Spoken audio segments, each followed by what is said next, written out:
ಒಂದು breaking news ಲಭ್ಯವಾಗ್ತಾ ಇದೆ. Micro finance ಕಿರುಕುಳಕ್ಕೆ ಸರ್ಕಾರ ದಿಟ್ಟ ಕ್ರಮವನ್ನ ಕೈಗೊಂಡಿದೆ. ಮೈಕ್ರೋ ಫೈನಾನ್ಸ್ ಕಿರುಕುಳಕ್ಕೆ ಸರ್ಕಾರ ದಿಟ್ಟ ನಿರ್ಧಾರವನ್ನ ತೆಗೆದುಕೊಂಡಿದೆ. ಹೊಸ ಕಾನೂನು ತರಲು ಸಿಎಂ ಸಭೆಯಲ್ಲಿ ನಿರ್ಧಾರವನ್ನ ಮಾಡಿದ್ದಾರೆ. ಮನಿ ಲಾಂಡರಿಂಗ್ ಕಾನೂನಿಗೆ ಕೂಡಲೇ ತಿದ್ದುಪಡಿಯನ್ನ ಮಾಡಿದ್ದಾರೆ. ಸಾಲ ವಸೂಲಿ ವೇಳೆ ಯಾರಿಗೂ ಕೂಡ ಕಿರುಕುಳವನ್ನ ಕೊಡಂಗಿಲ್ಲ. ಕಿರುಕುಳ ಏನಾದ್ರೂ ಕೊಟ್ರೆ ಮುಲಾಜಿಲ್ಲದೆ ಕ್ರಮವನ್ನ ತೆಗೆದುಕೊಳ್ಳಿ ಅಂತ ಸಿಎಂ ಹೇಳಿದ್ದಾರೆ. Micro finance company RBI guide lines ಅನ್ನ ಪಾಲಿಸಬೇಕು. ಸಂಜೆ 5 ಗಂಟೆಯ ನಂತರ ಹಣ ವಸೂಲಿ ಮಾಡಬಾರದು.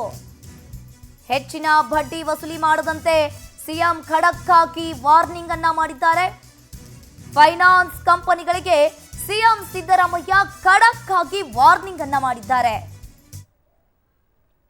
Micro finance company RBI guide lines ಅನ್ನ ಪಾಲಿಸಬೇಕು. ಸಂಜೆ 5 ಗಂಟೆಯ ನಂತರ ಹಣ ಯಾವುದೇ ಕಾರಣಕ್ಕೂ ವಸೂಲಿ ಮಾಡಬಾರದು.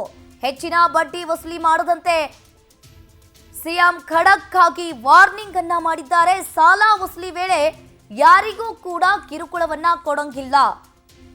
ಹೊರಗುತ್ತಿಗೆ ಸಿಬ್ಬಂದಿ ರೌಡಿಗಳನ್ನ ಬಳಸಿ ವಸೂಲಿಯನ್ನ ಮಾಡಬಾರದು ಅಂತ ಫೈನಾನ್ಸ್ ಕಂಪನಿಗಳಿಗೆ ಸಿಎಂ ಸಿದ್ದರಾಮಯ್ಯ ಖಡಕ್ ಆಗಿ ವಾರ್ನಿಂಗ್ ಅನ್ನ ಮಾಡಿದ್ದಾರೆ.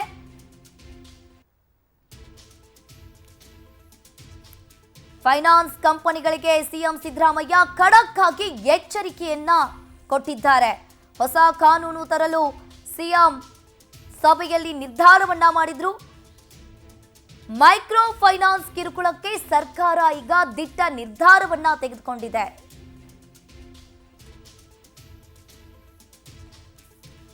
ಇದು ಪವರ್ ಟಿವಿಯ big impact story. Power TV ನಿರಂತರವಾಗಿ ನಾವು ವರದಿಯನ್ನ ಪ್ರಸಾರ ಮಾಡ್ತಾ ಇದ್ವಿ.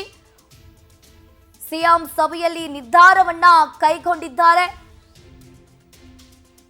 ಪವರ್ ಟಿವಿಯ ಬಿಗ್ ಇಂಪ್ಯಾಕ್ಟ್ ಸ್ಟೋರಿ ಇದು. ನಿರಂತರವಾಗಿ ಸುದ್ದಿ ನಾವು ಪ್ರಸಾರವನ್ನ ಕೂಡ ಮಾಡಿದ್ವಿ. ಮೈಕ್ರೋ ಫೈನಾನ್ಸ್ ಕಿರುಕುಳಕ್ಕೆ ಸರ್ಕಾರ ಕಿವಿ ಕೊಟ್ಟಿದೆ ಅಂತಾನೆ ಹೇಳ್ಬಹುದು. ಇದು ಪವರ್ ಟಿವಿಯ ಬಿಗ್ ಇಂಪ್ಯಾಕ್ಟ್ ಸ್ಟೋರಿ ಅಂತಾನೆ ಹೇಳ್ಬಹುದು. ನಿರಂತರವಾಗಿಯೂ ಕೂಡ ನಾವು ವರದಿಯನ್ನ ಪ್ರಸಾರ ಮಾಡ್ಕೊಂತ ಕೂಡ ಬಂದಿದ್ವಿ.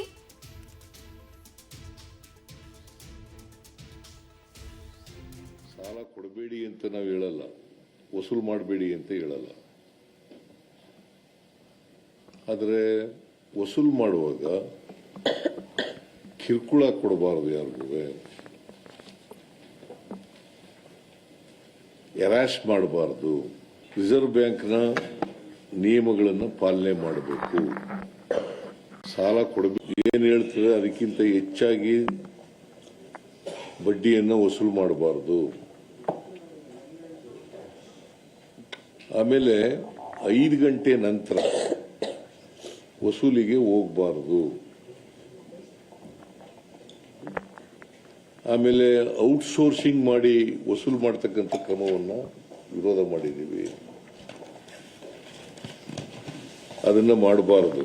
ಔಟ್ಸೋರ್ಸಿಂಗ್ ಅವ್ರ ಮೇಲೆ ಸರ್ಕಾರ ಕಠಿಣವಾದಂಥ ಕ್ರಮ ತಗೊಳ್ತದೆ. ಏನು ಹೇಳ್ತದೆ ಅದಕ್ಕಿಂತ ಹೆಚ್ಚಾಗಿ ಬಡ್ಡಿಯನ್ನು ವಸೂಲು ಮಾಡಬಾರದು. ಆಮೇಲೆ 5 ಗಂಟೆ ನಂತರ ವಸೂಲಿಗೆ ಹೋಗಬಾರದು. ಆಮೇಲೆ ಔಟ್ಸೋರ್ಸಿಂಗ್ ಮಾಡಿ ವಸೂಲು ಮಾಡತಕ್ಕಂಥ ಕ್ರಮವನ್ನು ವಿರೋಧ ಮಾಡಿದ್ದೀವಿ. ಅದನ್ನ ಮಾಡಬಾರದು. ಔಟ್ಸೋರ್ಸಿಂಗ್ ಅವ್ರ ಮೇಲೆ ಸರ್ಕಾರ ಕಠಿಣವಾದಂಥ ಕ್ರಮ ತಗೊಳ್ತದೆ.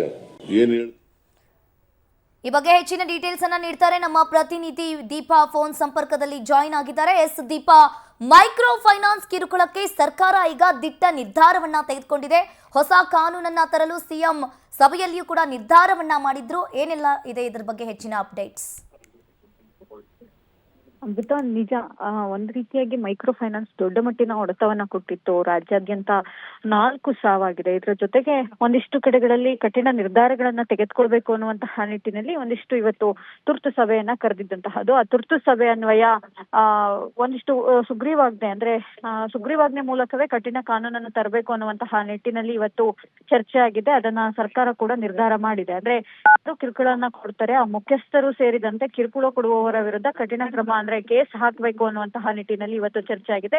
2-3 ದಿನದಲ್ಲಿ ಯಾವೆಲ್ಲ ರೀತಿಯ ಕಾನೂನು ಅದಕ್ಕೆ ಅದರ ಅಡಿ ಬರುತ್ತೆ ಅನ್ನುವಂತಹ ನಿಟ್ಟಿನಲ್ಲಿ ತೀರ್ಮಾನವನ್ನು ಕೂಡ ಮಾಡಲಾಗುತ್ತೆ. ಆದ್ರೆ ಇನ್ನು ಮುಂದೆ ಅಂದ್ರೆ ಯಾರೇ ನಾರ್ಮ್ಸ್ ಏನಿದೆ ಅಂದ್ರೆ RBI ನಾರ್ಮ್ಸ್ ಏನಿದೆ ಅದರ ಮೂಲಕವೇ ಬಡ್ಡಿ ದರವನ್ನ ಏರಿಕೆ ಮಾಡ್ಬೇಕು, ಅಂದ್ರೆ ಬಡ್ಡಿ ದರವನ್ನ ಹಾಕ್ಬೇಕು ಅನ್ನುವಂತಹದ್ದು. 5 ಗಂಟೆ ನಂತರದಲ್ಲಿ ಯಾರು ಕೂಡ ಮನೆ ಬಾಗಿಲೇ ಹೋಗಿ ವಸೂಲಿ ಮಾಡಬಾರ್ದು ಅನ್ನುವಂತಹದ್ದು, ಥರ್ಡ್ ಪಾರ್ಟಿ ಮೂಲಕ ವಸೂಲಿ ಮಾಡಿಸಬಾರ್ದು ಅನ್ನುವಂತಹ ನಿಟ್ಟಿನಲ್ಲಿ ಒಂದಿಷ್ಟು ಚರ್ಚೆ ಆಗಿರುವಂತಹದ್ದು. ಆ ನಿರ್ಧಾರಗಳನ್ನ ಸರ್ಕಾರ ತೆಗೆದುಕೊಂಡಿದೆ. ಥ್ಯಾಂಕ್ ಯು ದೀಪಾ ನಿಮ್ಮೆಲ್ಲ ಮಾಹಿತಿಗೆ.